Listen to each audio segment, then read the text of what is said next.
తెలుగు రాష్ట్రాల్లో అతిపెద్ద lift manufacturer lifts ట్రై.com dealership కూడా ఇవ్వబడును. నమస్తే రస్తా గారు. నమస్తే ఉషా. ప్రీవియస్గా మనం ఒక వీడియో చేసాం అబార్షన్స్ గురించి. నేను పేరెంట్స్ యాంగిల్లో కొంతమంది అడిగారు కూడా, ఆ వీడియోలో నేను అడగబోతున్నాను మిమ్మల్ని. పిల్లలు ఎప్పుడైతే లవ్ మ్యారేజెస్ కావచ్చు, ఇంట్లో నుంచి వెళ్ళిపోవడం కావచ్చు, అన్వాంటెడ్ ప్రెగ్నెన్సీస్ రావడం కావచ్చు, అబార్షన్స్ కావచ్చు, ఇవన్నీ చూసినప్పుడు పిల్లలు చేసిన తప్పుని పెద్దవాళ్ళు మేము చేసేసామన్నట్టుగా పేరెంట్స్ తీసేసుకొని మొహాలు చూపించకుండా, బయటికి రాకుండా, ఉద్యోగాలకు వెళ్ళకుండా కొన్ని మంత్స్ వరకు ఆ డిప్రెషన్లో, ఆ యాంగ్జైటీలో ఉండిపోతూ ఉంటుంటారు. ఎంతవరకు దీన్ని మనం చూడొచ్చు అంటాము అంటే, పిల్లల్ని మోటివేట్ చేసి పిల్లల్ని బయటకు తీసుకొచ్చే ఆ ప్రాసెస్ ఏదైతే ఉంటుందో పేరెంట్స్ చేయాల్సిన ముఖ్య పాత్ర, వీళ్ళు అలా అయిపోతే ఎటువంటి ఇంపాక్ట్ ఉంటుంది అంటారు ఫ్యామిలీ, మొత్తం ఫ్యామిలీ మీద? వీళ్ళు ఎందుకు ఇలా తయారవుతారని మాట్లాడుకుంటే ఇంపాక్ట్ అసలు ఇంకే ఉంది. ఒకవైపు పిల్లలు చేసిన పనికి వీళ్ళు లోపలికి వెళ్తే అసలు ఆ బయటికి వచ్చేది ఎలాగా అగాధంలో నుంచి. బట్ వీళ్ళు అసలు ఎందుకు వెళ్తారు అనే దాని మీద మనం చర్చ చేసుకుంటే, వాళ్ళని గిల్ట్ నుంచి బయటకు తీసుకురావాలి అనే ఉద్దేశంతో నేను ఈ వీడియో రియల్గా నా మనస్సు పెట్టి చేయదలుచుకున్నాను. ఎందుకంటే చాలామంది ఈ మధ్య మనం వింటూ ఉంటాం, పిల్లల్ని కన్నాం కానీ వాళ్ళ రాతలను కన్నామా అని. మనము చాలా వీడియోస్ చేశాము ఏమని, పిల్లల పెంపకంలో తల్లిదండ్రుల పాత్ర చాలా విలువైనది. అట్లాగే మీ ప్రవర్తనకు వాళ్ళు మీరే హీరో హీరోయిన్, మీ ప్రవర్తన వాళ్ళ మీద ఖచ్చితంగా ఇంపాక్ట్ ఉంటుంది అని చెప్పాం. కానీ ఈరోజు ఇంకొక చిన్న డిస్క్లైమర్ కూడా చెప్తాను నేను. ఖచ్చితంగా ఉంటుంది అందులో ఎటువంటిది లేదు. ఎప్పుడు చిన్నప్పుడు, ఆ తర్వాత ఒకసారి స్కూల్స్, ఇవాళ రేపు 5th క్లాస్, ఇదివరకు నేను కాలేజ్ అని చెప్తూ వచ్చేదాన్ని నేను కౌన్సిలింగ్ అని చేసినప్పుడు. ఎందుకంటే ఆ తర్వాత మార్పులు జరిగేవి. ఓకే, మా అప్పుడు అంటే డిగ్రీలో జరిగేవి, దాని తర్వాత కాలేజ్లో ఇంటర్లో జరిగేవి. ఇప్పుడు కాస్త 8th 9th అని చెప్పడానికి కూడా లేకుండా 5th 6th క్లాస్ నుంచే స్టార్ట్ అవుతున్నాయి అని చెప్పటము కాస్త బాధపడాల్సిన విషయమే. అయితే దీనికి ఖచ్చితంగా మనకి ఫోన్స్ హ్యాండ్లింగ్, ఒకళ్ళు పిల్లలు చూసినా ఇంకొకళ్ళకి షేరింగ్, మీరు పిల్లలకి ఇవ్వకపోయినా మొత్తానికి ఆ నెట్వర్క్ జరుగుతుంది. కాబట్టి లాట్ ఆఫ్ సోషల్ మీడియా తోటి పిల్లల way of decision making impact మీది చాలా తక్కువ రోలే, అందులో మీరు 100% చెయ్యండి ఇప్పటికి కూడా అనే ఉద్దేశం అయితే మనం ఎప్పుడూ చెప్తూనే ఉంటాం. అయితే ఈ పేరెంట్స్ ఏం చేస్తున్నారంటే, ఫీలింగ్స్ అనేది కామన్. ఇప్పుడు వాళ్ళ పిల్లలు అలా చేసినప్పుడు బాధపడటము, కాస్త స్వతహాగా కాస్త బ్లేమ్ తీసుకోవడం అనేది కొంచెం కామన్. కానీ ఇప్పుడు మితిమీరిపోయింది ఈ బ్లేమింగ్. ఎక్కడి వరకు అంటే, నేను నా కళ్ళతో చూశాను కాబట్టికనే నేను దీనికి చాలా బాధతో, అంటే వీళ్ళు చేయలేదు కదా, చెయ్యని శిక్షకు వీళ్ళు ఎందుకు నేరం చెయ్యని నేరానికి వీళ్ళు శిక్షలు ఎందుకు అనుభవిస్తున్నారు, ఎందుకు ఈ తల్లిదండ్రులు ఇది నరకాన్ని అనుభవించొద్దు అనే ఒక ఉద్దేశంతో ఈ వీడియో చేయదలుచుకున్నాం మనం ఈరోజు. అయితే ఎందుకు అంటే, సొసైటీ ఎక్స్పెక్టేషన్స్కి ఇప్పుడున్న జనరేషన్, ఇప్పుడున్న పేరెంట్స్ ఇక ముందు ఆ కొంచెం కొంచెం తగ్గుతూ పోతుంది సొసైటీ. ఇప్పుడు మన పిల్లల్ని ఏదైనా ఇది చెయ్యరా అంటే ఎవరైనా ఏమన్నా అనుకుంటారు, నాకేంటి అనుకుంటూ వెళ్ళటాన్ని విన్నాం. అంటే నాకేంటి అనే పదము ముందు లేదు సొసైటీ. ఇప్పుడు వీళ్ళు ఇట్లా అనుకుంటారు అంటే చప్పుడేకి వెళ్ళేది అమ్మ వాళ్ళతో, వీళ్ళు ఇట్లా అంటారు అంటే గమ్మునుండేది. ఎందుకంటే ఆ భయం అనేది వాళ్ళకుంది, బాధ్యత అనేది వాళ్ళకుంది, అదే మనకు రంగరించి పోశారు. సో కాబట్టి ఇంకా still we're carrying forward that society అనేది మనమే. మనం బాగుంటే సొసైటీ బాగుంటుంది, సొసైటీ బాగుంటే మళ్ళీ మన ఇంట్లో పిల్లలే బాగుంటారు. It's an interlinked. సో అయితే సొసైటీ ఎక్స్పెక్టేషన్ ఎట్లా ఉందంటే ఉషా, పేరెంట్స్ని ఎట్లా జడ్జి చేస్తారంటే పిల్లల బిహేవియర్ తోటి. పిల్లలు ఏదైనా నెగిటివ్గా చేశారు అంటే పేరెంట్స్ని జడ్జి చేస్తున్నారు. ఒక అమ్మాయి వెళ్ళి ఇంట్లో పొద్దున లెగలేదు, వంట సరిగ్గా చెయ్యలేదు, లేకపోతే ఎదురు మాట్లాడింది, ఏం పెంచారు మీ తల్లిదండ్రులు ఇట్లా అసలు ఆ తల్లిదండ్రులు కూర్చోబెట్టి నువ్వు ఇట్లా చెయ్యమ్మా అని చెప్తారా? నో. అసలు నోటికి నెత్తి నోరు కొట్టుకొని చెప్పే పేరెంట్స్ బోల్డ్ మంది ఉంటారు. ఇప్పుడు నీ పిల్లలు ఎంత తింటున్నారు, నువ్వు వేరే వాళ్ళ పిల్లల అనేటప్పుడు నువ్వు తల్లిదండ్రులను నిందించే ముందు ఎప్పుడైనా ఈ సొసైటీ ఎక్స్పెక్టేషన్ ఏంటంటే, వెల్ బిహేవ్డ్ చిల్డ్రన్ అంటే పేరెంటింగ్ కరెక్ట్ ఉంటేనే వెల్ బిహేవ్డ్ చిల్డ్రన్. ఒకవేళ వాళ్ళు నెగిటివ్గా బిహేవ్ చేశారు అంటే పేరెంట్ ఫెయిల్డ్. అనే ముద్ర సొసైటీ వేస్తోంది. ఆ భయానికి ఈ సొసైటీ ఎక్స్పెక్టేషన్ రీచ్ అవ్వకపోవటం వల్ల సొసైటీ నుంచి హైడ్ అవ్వడానికి వీళ్ళు ట్రై చేయటం జరుగుతోంది. Very bad. ఇది ఒక యాంగిల్. అయితే ఇంటర్నల్గా అంటే నేను ఇప్పుడు ఒక 4-5 పాయింట్లు చెప్తే, ఇప్పుడు సొసైటీ ఎక్స్పెక్టేషన్స్ తీసుకొనివ్వండి, ఇంటర్నల్ రెస్పాన్సిబిలిటీ సెల్ఫ్ రెస్పాన్సిబిలిటీ తీసుకొనియండి, లేదు అని అంటే రెప్యుటేషన్ ఖరాబ్ అవుతుంది, మా కమ్యూనిటీలో మా రెప్యుటేషన్ ఎట్లాగవుతుందని కానివ్వండి, లేకపోతే నీకు ఎమోషనల్ బాండింగ్, వీళ్ళు మన కడుపులో నుంచి వచ్చారు కాబట్టి నా పిల్లలు ఇలా ఉండాలి అనే ఒక బాధ్యత ఉండి వాళ్ళు చెడిపోతున్నారని ఎక్కువగా పెయిన్ తీసుకోవటం కానివ్వండి.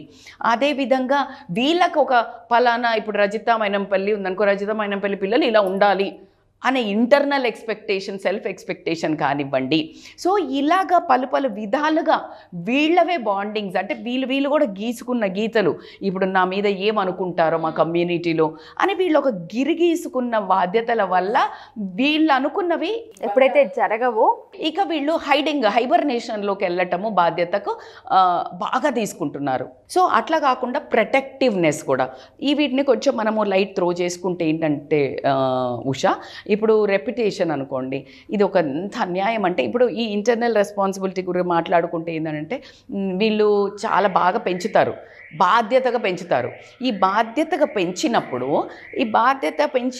వీళ్ళు ఇలా ఇలా ఇలా ఇలా అనుకుంటూ పెంచారు, కానీ ఇక్కడ దాకా వచ్చే వరకు వీళ్ళ కంట్రోల్లో ఉంది. ఇప్పుడు పతంగి చూడండి, డీలు నీ చేతిలో ఉంది, స్టిల్ ఉందనుకుంటున్నావు, కానీ చాలా దూరం వెళ్ళిపోయింది, గాలి వస్తుంది, గాలి నీ చేతిలో లేదు, విండు నీ చేతిలో లేదు, వెళ్ళే వరకు అది పోయి చెట్టు కన్నా ఇంకో పతంగు కన్నా తట్టుకొని నువ్వు పట్టుకున్నావు కదా.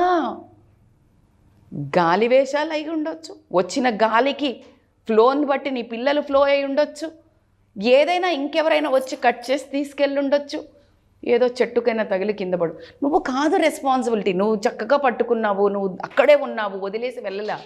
అది గమనించుకోండి. ఈ సెల్ఫ్ ఇంటర్నల్ రెస్పాన్సిబిలిటీ తీసుకోవడం వల్ల కూడా నేను ఫెయిల్ అయిపోయాను, ప్రతి దగ్గర నేను ఫెయిల్ అయిపోయాను, మేము ఫెయిల్ అయిపోయాను అని జడ్డదు. అలాగే రెప్యుటేషన్, మన కమ్యూనిటీలల్లో పలానా వాళ్ళ పిల్లలు ఇట్లా చేశారు, పలానా వాళ్ళ పిల్లలు ఇట్లా చేశారు, ఇది ఒక దౌర్భాగ్యం అని చెప్తాను నేను ఈరోజు ప్రతి ఒక్క తల్లిదండ్రులకు రిక్వెస్ట్ చేస్తున్నాను. అంటే ప్రతి ఒక్క పిల్లల్ని మీ పిల్లలు అనుకోండి, ప్రతి ఒక్క పేరెంట్స్ బాధను మీరు పేరెంట్స్గా మీ బాధ అనుకోండి. అప్పుడు ఎనర్జీ డబుల్ అవుతుంది. మీరు ఆ పేరెంట్స్ని అరే వాళ్ళు ఎవరు అనుకొని ఇలా పెంచరు కదా, ఎవరు ఇలా నాశనం అవ్వాలని కోరుకోరు కదా, ఆ పిల్లలు నా పిల్లలు ఇలా అయితే నేనెంత బాధపడతా, ఆ తల్లిదండ్రులు ఎంత బాధపడుతున్నారు అని వీలైతే 4 మాట సాయం చేయండి, లేకపోతే నోరు మూసుకొని కూర్చోండి. కానీ వీళ్ళు చేయబట్టి ఇట్లా తయారైనరు, పిల్లలు నాశనం అని పిల్లల్ని ఎంచుతూ.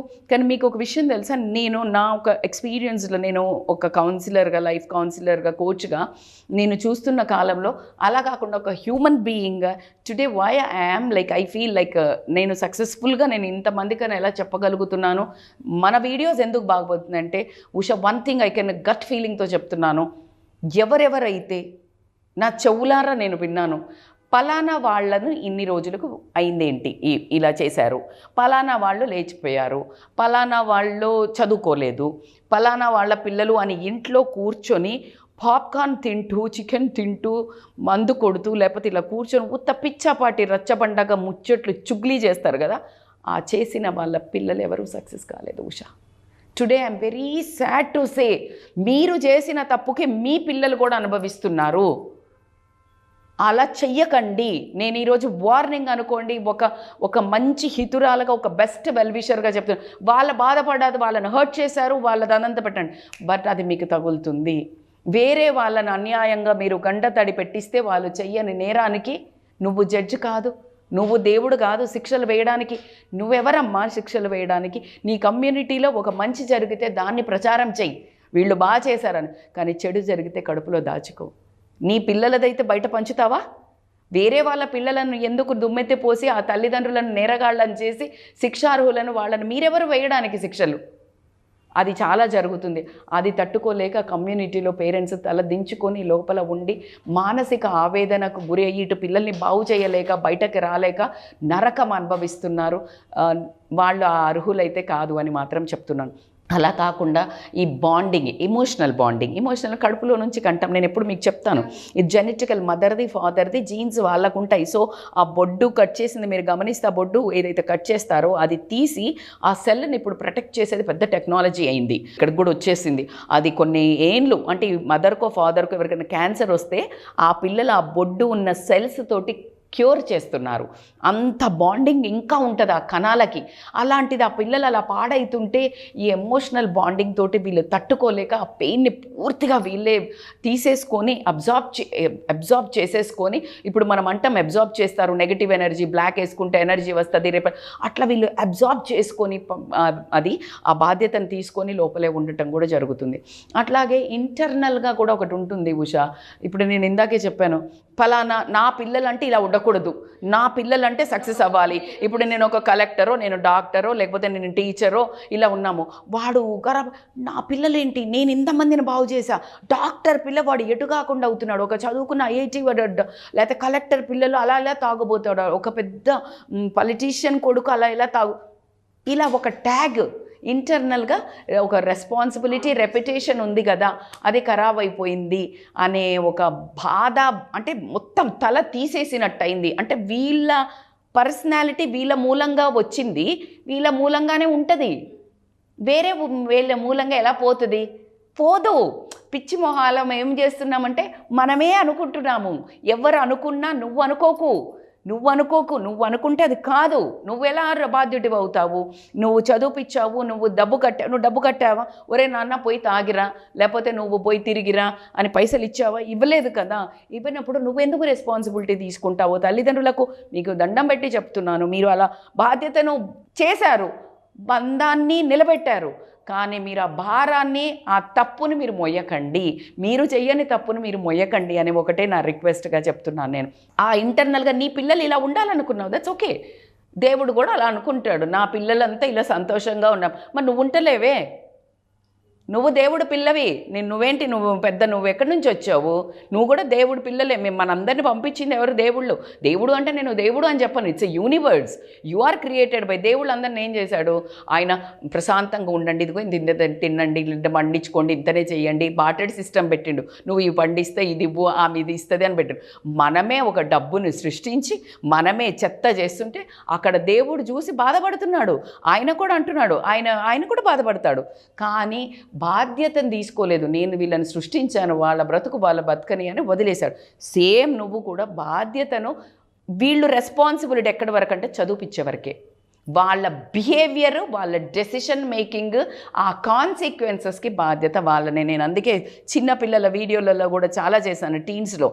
Be responsible for your own decisions and వచ్చే కాన్సిక్వెన్సెస్ కూడా మీరే బాధ్యత వహించాలి. పేరెంట్స్ని బ్లేమ్ చెయ్యొద్దు అని చెప్పాను. ఇది ఒక దరిద్రం ఏడ్చింది ఏంటంటే, పిల్లలు మీరు చేయబట్టే ఇట్లా తయారైనాం, మీరు ఇలా ఉండుంటే మేము ఇలా అయ్యేవాళ్ళం కాదు, మీరు కనుక ఏ అనిల్ అంబానీయో లేకపోతే ఏ మెహతానో అయ్యి ఉంటే నా బతికి. నువ్వేం బిక్తున్నావు? అనిల్ అంబానీలాగా నువ్వుగా, నీ తండ్రి అలా కాలేకపోయాడు, నువ్వై చూపించు కదా. సో ఇలా మీరు కట్ చేయాలి. కానీ అరే నా పిల్లలకి నేనేం సంపాదించలేకపోయా, నేను చేయబట్టే ఇలా అయ్యారు, నేను చదివించలేకపోయినా, ఇలా బాధ్యతను మొయ్యొద్దు అని చెప్తున్నానండి. Last but not the least, చాలామంది బ్లేమ్ తీసుకునే ఈ కేటగిరీలోకి కూడా వస్తారు. ఓవర్ ప్రొటెక్టివ్నెస్తో పెంచుతారు. ఫర్ ఎగ్జాంపుల్, బండి నడపనియరు అమ్మాయిలకి, బయటకు పోవద్దు అని చెప్పారు. సో వీళ్ళు ఈ అమ్మాయి అంటే ఇలా ఉండాలి అని పెంచారు, లేకపోతే బండి నడిపేద్దని చెప్పారు, లేకపోతే అబ్బాయిని కూడా అమ్మాయిలాగా చాలా ఓవర్ ప్రొటెక్టివ్గా కారు ఇచ్చి ఇట్లంతా పెంచారు. సో పెంచాక ఇప్పుడు ఎప్పుడైతే వాళ్ళు వెన్ ఓపెన్ టు సొసైటీ వచ్చినప్పుడు వేరే ఉంటుంది, యుద్ధరంగం వేరే ఉంటుంది. పోయే వరకు వాళ్ళు హ్యాండిల్ చేయలేరు. ఇప్పుడు ఈ అమ్మాయిని ఇలాగే పెంచారు క్వైట్గా, అత్తగారింటికి పోతే she couldn't handle, self esteem లేదు, తన కోసం తను నిలబడలేదు, తనకు వాయిస్ లేదు, ఏం లేదు, చాలా అమాయకంగా పెంచారు. పెంచకపోయేసరికి అక్కడ నోరు లేక ఏం చేసినా అమ్మాయి ఏమైనా చేసుకుంది, లేకపోతే వీళ్ళు ఇంకేదన్నా అవ్వటం వల్ల ఎవరితోటో వెళ్ళిపోయింది, ఏదో ఒకటి. సో బికాస్ ఆఫ్ మా అబ్బాయికి ఇలా నేర్పించకపోవడం వల్ల, లేదు మేము బాగా పట్టించుకొని మేము ఎక్స్పోజర్ కావాలని పంపించాము, వాడు ఇందుకే ఇలా తయారయ్యాడు. ఓవర్ ప్రొటెక్టివ్నెస్ అయినా, ఓవర్ ఫ్రీడమ్ అయినా మేము ఇవ్వడం వల్ల, ఎందుకంటే అందరు చెప్తుంటారు వీళ్ళైతే పూర్తిగా వదిలేశారు తెలుసా, అందుకే ఇట్లా తయారైండు. ఇంకా మంచిగా ఉన్నారనుకో ఇలా కామ్గా, అసలు అమ్మాయి గమ్మున అత్తగారింట్లో ఏం ఫేస్ చెయ్యక సూసైడ్ చేసుకోవటమో లేకపోతే ఏదైనా అటెంప్ట్ చేసుకుని అసలు పంపించిండ్రా ఎక్కడికన్నా? ఇంట్లోనే పిల్లకైతే ఏం తెలియకుండా పెంచిండ్రు. అసలు ఈ నోటు నాలుక నాలుక ఎన్నో మాట్లాడిందంట.